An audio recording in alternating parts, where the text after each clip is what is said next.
The Raja Saab Telugu film review by allrounder star Ballem Venumadhav. Cinema నిడివి 183 నిమిషాలు, అంటే 3 గంటల 3 నిమిషాలు. UA 16+ certificate. 9 జనవరి 2026 విడుదలై సంక్రాంతి బరిలో నిలిచిన మొదటి సినిమాగా నిలబడింది. ఈ సినిమా ప్రభాస్ ఇప్పుడు పాన్ ఇండియా స్టార్, ఆయనని పాట కూడా ఉంది పాన్ ఇండియా స్టార్ అని. సో అతని సినిమా ఇది. So rebellion and royalty did not just come, they are in this blood. The powerful and majestic reign of the Raja Saab will set new rules across the board అని ఇచ్చారు. ఇక Prabhas the రాజా సాబ్గా నటించే ఈ సినిమాలో నిధి అగర్వాల్ హీరోయిన్గా నటించింది. మరొక హీరోయిన్గా మాలవికా మోహనన్, ఇంకొక హీరోయిన్గా రిద్ధి కుమార్ నటించారు. సంజయ్ దత్ అతి ముఖ్యమైన పాత్రలో ప్రభాస్కి తాతగా నటించాడు. బొమ్మన్ ఇరానీ దయాల్ని చేసేటువంటి వ్యక్తిగా నటించాడు. జరీనా వాహబ్ చాలా ఇంపార్టెంట్ పాత్రలో నాయనమ్మ పాత్రలో నటించింది చాలా అద్భుతంగా. మారుతి దాసరి డైరెక్షన్ చేసినటువంటి ఈ సినిమాకి టీజీ విశ్వప్రసాద్ నిర్మాత కాగా ఎస్ తమన్ మ్యూజిక్ అందించాడు. Karthik Palani cinematography, Kotagiri Venkateswara editing, Rajeevan production designing, Sujith Kolli chief executive ప్రొడ్యూసర్గా నిర్వహించినటువంటి ఈ సినిమా ఒక భారీ బడ్జెట్ సినిమాగా, పాన్ ఇండియా సినిమాగా ఎన్నో లాంగ్వేజెస్లో ఈ సినిమా మరి తెలుగు, మలయాళం, కన్నడ, హిందీ, తమిళ్ భాషల్లో రూపొందింది. ఇక సినిమా గురించి వస్తే స్టార్టింగ్ ఓపెనింగ్ ఒక వేరే ప్రాబ్లంతో స్టార్ట్ చేస్తారు స్టార్టింగ్లో. ఆ తర్వాత హీరో ఇంట్రడక్షన్ ఎట్లా, ఒక మనకు బాగా తెలిసిన హీరోయిన్ని ఒకరో ఏడిపిస్తుంటే అమ్మాయిని అలా పలకరించొద్దు, పువ్వుతో పలకరించాలి అని చెప్తూ హీరో పరిచయం అవుతాడు. ప్రభాస్ లుక్స్ మామూలు గత సినిమాల కన్నా ఈ సినిమాలు యంగ్గా బాగున్నాయి. సో నిధి అగర్వాల్, తర్వాత మాలవికా మోహనన్ కానీ, రిధి కుమార్ కానీ ఓ పాటలో హిందీ పాటలాగా, అంటే అది డిస్కో డ్యాన్సర్ హిందీ పాట ఉంది కదా, అందులో పాట సారే జహా నచే నచే ఔవ్వ ఔవ్వ పాటను రీమిక్స్ చేశారు. ఆ పాటలో కొంత క్లీవేజ్ చాలా మటుకు కనబడేలాగా చేసి, తొడలు అది అంతా కనబడేలాగా మంచి ఎక్స్పోజింగ్ పాటగా చేశారు. ఇంకొక పాటలో కూడా క్లీవేజ్ హీరోయింది నిధి కనబడేటువంటి అవకాశం ఉన్నటువంటి సినిమా ఇది. సో మొత్తానికి ఏంటంటే ఒక పాయింట్ ఏం తీసుకున్నారంటే, ఇతను ఒక తాత మిస్ అయ్యాడు, చచ్చిపోయాడని నాయనమ్మ మిస్ అయ్యాడని నాయనమ్మ అనుకుంది, చచ్చిపోయాడని ఊరు అనుకున్నారు. తీరా పోతే ఒక ఫోటోలో కనబడ్డాడు అతను. ఎవరు శ్రీ హర్ష చూస్తే ఒక దగ్గర కనబడితే అతను ఎక్కడున్నాడు వెతుకడానికి చార్మినార్ ప్రాంతానికి వెళ్తాడు. వెళ్ళిన తర్వాత అతను చనిపోయాడని తెలుస్తుంది. అతనికి అప్పించినటువంటి బెస్సీ అనే అమ్మాయి ఇతనికి ఆల్రెడీ ఆమెని ఏంజిల్ అని ఇష్టపడతాడు. ఎక్కడో చర్చి దగ్గర చూసి అతను నన్నులో చేరబోతున్న వ్యక్తి నన్నులో చేరిపోయింది అనుకుంటాడు. ఆమెనేమో ఇతన్ని చూసి అతన్ని పాప గురించి, అంటే పాపాల గురించే బాబు వెళ్ళి చూసు అంటే ఈమె వినడానికి వెళ్తుంది. అక్కడ నాటకంగా తన ప్రేమ గురించి తనే దీవించి పంపుతుంది. ఇతను ముఖం చూస్తాడు, లవ్లు అనుకుంటాడు. ఇంతలో ఇంకొక అమ్మాయి కనెక్ట్ అవుతుంది. ఈ అమ్మాయి ఇంకా వెళ్ళిపోయింది అని అనుకుంటాడు. ఆ అమ్మాయితో కనెక్ట్ అయిన తర్వాత మళ్ళీ ఈ అమ్మాయి జాయిన్ అవుతుంది. మధ్యలో ఇంకొక అమ్మాయి కనెక్ట్ అవుతుంది. మొత్తం ముగ్గురు హీరోయిన్లతో సారే జహా నచ్చే సాంగ్ ఎంకరేజ్గా ఉంటుంది.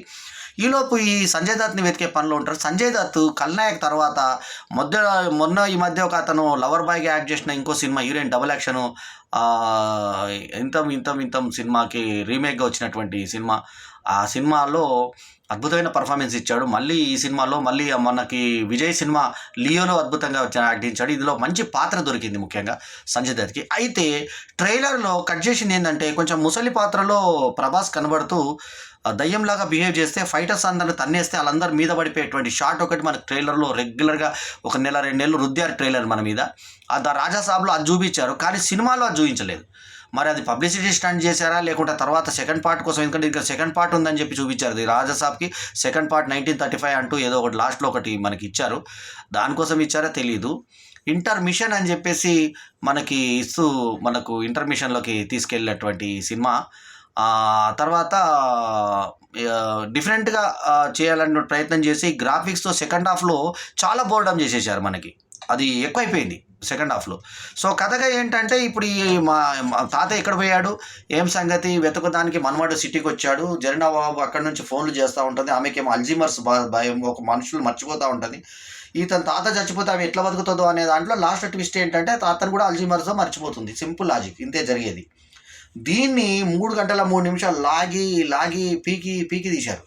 సో దీంట్లో మనకు కొంచెం కొద్ది గొప్ప మనకు ఆకట్టుకునే విధంగా ఉన్నాయి ఏంటి అంటే, కొన్ని గ్రాఫిక్స్, కొన్ని ఇసుక అవన్నీ ఇవన్నీ కొంచెం అంతా నేల విడిచి సాము చేస్తుంది. ఉదాహరణకు అంటే దానికి ఉదాహరణగా చెప్పొచ్చు మనం. నేల విడిచి దేనికి సాము చేసింది, ఎక్కడ మనకు మిస్ అయ్యింది లాజిక్ అనేది కూడా చెప్పొచ్చు. ఒక దగ్గర మనీ తను ఒక ₹1,00,00,000 ఎప్పుడో ఈయనకు అడ్రస్సే తెలియదు, అక్కడ తీసుకొచ్చి థర్డ్ ఇయర్ అయింది, ₹1,00,00,000 మా తాతకు మీ తాతకి ఇమ్మని చెప్పి తీసుకొస్తే 3,00,000 అప్పు పడ్డాను, అవి ఇవ్వచ్చా అంటే లేదు నాకు ఇవే కావాలని చెప్పేసి. యాక్చువల్లీ సీఏకి ₹5,00,000 ఇస్తేనే కేసు వాదించే ఎస్ఐ, అదొక విచిత్రం. అయితే 2,00,000 ఉన్నాయని చెప్పి 3,00,000 తెస్తావా చంపి వారేయాలని చెప్పేసి బెదిరించేటువంటి వాడు ఒకడైతే, ఆ తర్వాత ఎవరో అడ్రస్ తెలియకుండా ₹1,00,00,000 తీసుకొచ్చాము. అయితే ఈ డబ్బులు ఎత్తుకపోతున్న విలన్స్ దగ్గర ఫైట్ చేసి విలన్ తర్వాత అక్కడెక్కడో ఉట్టిలు కొట్టే దగ్గర పైన ఎక్కడో ఉంటే అక్కడికి హీరో ఆకాశంలోంచి ఇలా దుంగితే కిలా పడతాం కదా, భూమి ఆకర్షణ శక్తి అలా కాదు, వీళ్ళు వైర్తో వెళ్ళారు కాబట్టి ఇలా వెళ్ళి అలా పట్టుకొని దిగుతాడంట కిందికి. అది చూడగానే ఏంట్రా ఏమైపోతుందిరా అని చెప్పి ప్రేక్షకులు అరుస్తున్నారు. అంటే ఆ రకమైన రియాక్షన్స్ వచ్చాయి. మరి తీసింది మారుతి అంటే మామూలుడు కాదు. ఈ రోజుల్లో అంటే చిన్న బడ్జెట్ సినిమాతోటి ఒక టెక్నికల్గా almost zero budget cinema Sri హీరోగా చేసినటువంటి సినిమాతో సంచలన విజయం సాధించి ఆ తర్వాత భలే భలే మొగాడిపోయి ఇలాంటి సినిమాలు ఎన్నో మాన్బోర్డ్ లాంటి సినిమాల్ని డైరెక్ట్ చేసిన మారుతీనా ఈ సినిమా చేసింది అనిపిస్తుంది. పెద్ద హీరోతో ట్యాకిల్ చేయలేకపోయాడా, లేకపోతే కథ దగ్గర చచ్చోరపాటు పడ్డా? మరి ట్రైలర్ ఒకటి చూపించి ఇది ట్రైలర్లో మొత్తం వేషభాషలతో సహా ఆయనకు తెల్లింటికెళ్ళి ఇక్కడ అంతా వచ్చి ఇట్లా నోట్ల చుట్ట పెట్టుకొని తాతలాగా బిహేవ్ చేసేటువంటి క్యారెక్టర్, అక్కడంతా ఫైటర్స్ అంతా పడిపోతుంటారు, అదంతా చూపించి ఇక్కడ అసలు ఆ షాటే లేదు. ఒకటే సెకండ్ హాఫ్లో ఒకటే బంగ్లా హాల్లో మొత్తం సినిమా అంతా చుట్టేశారు. ఈ మధ్య 2-3 సినిమాలు ఇంగ్లీష్ సినిమాలోనూ తెలుగు తమిళ సినిమాలో అట్లాంటి సినిమాలు వచ్చాయి ఒకటే ప్లేస్లో జరిగేటి. ఒకే single location, believe or not, ఒక సింగిల్ లొకేషన్లో మిగతా అంతా కథ ముందు ఊరి క్రమంలో కథ స్టార్ట్ అయిన తర్వాత లాస్ట్లో సెకండ్ హాఫ్ అంతా కదిలేదంతా ఒక రూమ్లో. ఆ తర్వాత ఫ్లాష్ బ్యాక్ సముద్రకాని క్యారెక్టర్ ఇలా తాత ఫ్రెండ్ అంట, ఆయన ఏదైనా వెతుకుదానికి వెళ్ళాడంట, గ్రాఫిక్స్ పాముతో కాళ్ళు ఎవరు చూడడానికి వెళ్ళాడంటాడు, దానికి మీనింగ్లెస్, ఇతను చూసి ఎందుకు పరిగెత్తాడు అనే దానికి అర్థం లేదు. సో అటువంటిది నాకు సినిమా కథ అర్థం కాక 2 సార్లు చూసా వరుసగా. ₹450 టికెట్ పెట్టి 2 సార్లు చూసా. ఒకటేమో you can check the CC footage. First నేను సినీ పోలీస్లో రిలీజ్ రోజు, అంటే రిలీజ్ ఎప్పుడైంది 9th రోజు అయింది, అంటే నిన్న స్క్రీన్ 1లో 4 PM షోకి చూసా. 4:10కి పడింది సినిమా. మళ్ళీ అయిపోగానే మళ్ళీ వెంటనే 6:55 షోకి 7:10కి పడింది సినిమా. స్క్రీన్ 2లో చూసా. 2 కంటిన్యూస్ షో ₹900 వెచ్చించి మరీ చూసా సినిమా. నాకు లాజిక్లు అర్థం కాల. కాకపోతే సెకండ్ హాఫ్ ఇంటర్వెల్ ముందు వచ్చేటువంటి గ్రాఫిక్స్ ఏవైతే ఉంటాయో, సంజయ్ దత్ ఈ అమ్మాయిని ఇష్టపడితే రక్తం చూస్తాడు, ఆమె పెద్ద మహారాణి జమీందారు కుటుంబం ఆమె. సో ఎవరు ఇలా నాన్నమ్మ అయితే ఆమె కోసం ఇది చేసిన అమ్మని సాధన చేయడానికి చెయ్యి నరుక్కొని ఒక పెద్ద బావిలోకి ఉల్టా వేలాడి ఆ దయ్యాలున్నా కూడా లెక్క పెట్టకుండా అన్ని కరుస్తున్నా కూడా బాధ చెల్లించకుండా చేసినందుకు సాధించి మంత్రాలు తీసుకొస్తాడు. అదొక మంత్రం తెచ్చుకొని ఆ మంత్రం యొక్క ప్రసాదాన్ని ఆమెకు తినిపిస్తాడు. ఆమెకి ఇతను వర్షమైపోతుంది. ఆ తర్వాత జీవితాంతం అతన్ని గుర్తుపెట్టుకుంటాం అన్నది లాజిక్. ఆ తర్వాత ఆమె కోసం అతను ఏం చేశాడు, మళ్ళీ అతను దొంగలాగా పారిపోయాడంట. అంత డబ్బులు పెట్టుకొని దొంగలాగా పారిపోయే అవసరం ఏముంది, మళ్ళీ అమ్మవారి నాణ్యాలు నగలని చెప్పేసి వేరే వాడిని దొంగని చేసి పారిపోయాడని చెప్పి అతను చెప్పుకుంటాడు సముద్రకని. ఏంటి ఇదంతా లాజిక్ లెస్ కథ.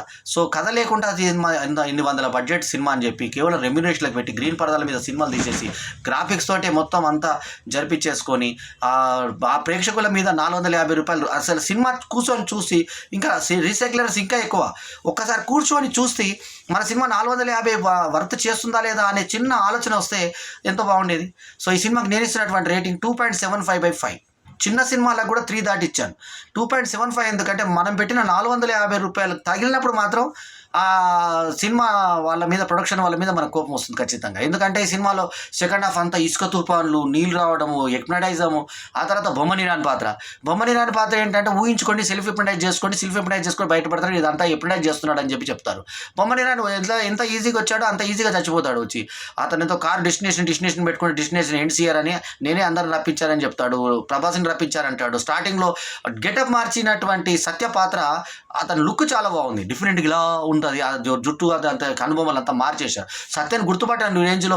అతను కంపౌండర్ ఇదంట, మన కంపౌండర్ అంట, అతన్ని కాల్చమని ఒక అనాథ శవాన్ని ఇచ్చారంట. ఆ వస్తువులు తీసుకున్నందుకు ఇక్కడ దాకా రప్పించుకున్నాడు అన్నది అది ఒక లాజిక్ లెస్ ఇది. అక్కడెక్కడో మన ఈ అడవులు మనకు నరసాపురం అడవులు దగ్గర ఉన్నాయి కాబట్టి నరసాపురం అడవుల్లో ఉంటుంది ఇది అంటే అక్కడ ఒక బంగ్లా. ఆ బంగ్లాకి వీళ్ళు యాజ్ ఇట్ ఈస్ వెళ్ళిపోతారు. వీటీవీ గణేష్ కామెడీ పండించాడు. సో మొత్తానికి హీరోయిన్లు ఎక్స్పోజ్ చేశారు. హీరో బాగా నటించాడు. జరీనా బాబు అందరిలోకి ఆకట్టుకుంది. అందరికన్నా బాగా చేసింది ఎవరంటే జరీనా బాబు. జగన్ బాబు అంత యంగ్ గెటప్గా చేసిన అమ్మాయి పెద్ద పెద్ద కళ్ళతో హావభావాలతో బాగా ఆకట్టుకుంది. అట్లాగే ఇతన్ని ఇష్టపడ్డటువంటి ముగ్గురు అమ్మాయిలు పోటీ పడతారు. లాస్ట్లో వాళ్ళందరూ తప్పించుకోవడానికి బయటికి వెళ్ళిపోతాడు రాజాబాబు. ఆ తర్వాత ఏం జరిగింది అన్నది ఫన్నీగా ఎండ్ చేసిన సినిమా. సో మారుతి టైప్లో చేసిన సెకండ్ హాఫ్ ల్యాగ్ అయిపోయి ఎడిటింగ్ అసలు కోటగిరి వెంకటేశ్వరరావు ఎడిటింగ్ చేశాడా లేదా అనే లెవెల్లో తీసింది అలాగే అతికించి పెట్టారా అనే లెవెల్లో ఉన్నాయి లాస్ట్ గ్రాఫిక్స్. లాస్ట్ మాత్రం సెకండ్ హాఫ్ హారబుల్గా ఉంటుంది. మనకు హారల్గా ఉండదు, మనకు హారబుల్గా ఉంటుంది. సో అది ఇది రాజాసాబు యొక్క కథ. సో ఓవరాల్ ఏంటంటే ఈ సినిమాలో ప్రభాస్ ఫ్యాన్స్ మటుకు ఎంజాయ్ చేయగలిగే సీన్ల కోసము ప్రభాస్ని పాన్ ఇండియా స్టార్గా ఒక పాట పెట్టారు. ఆ పాట బాగా తీశారు. సో మిగతా పాటల చిత్రీకరణలో హీరోయిన్స్ని బాగా ఎక్స్పోజ్ చేశారు. ఆ రీమిక్స్ పాంగడ అవ్వ అవ్వ పాట చారీ జహా నాచే నాచే ఆ పాట ఒకటి బాగుంది. అది కూడా మొత్తం పాట ఉండదు, కొంచెం జస్ట్ 2 చరణాలు అలా పెట్టి టక్కన లేపేశారు పాటని. కొన్ని దగ్గర అక్కడక్కడ రీరికార్డింగ్ లాగా వచ్చినాయి పాటలు.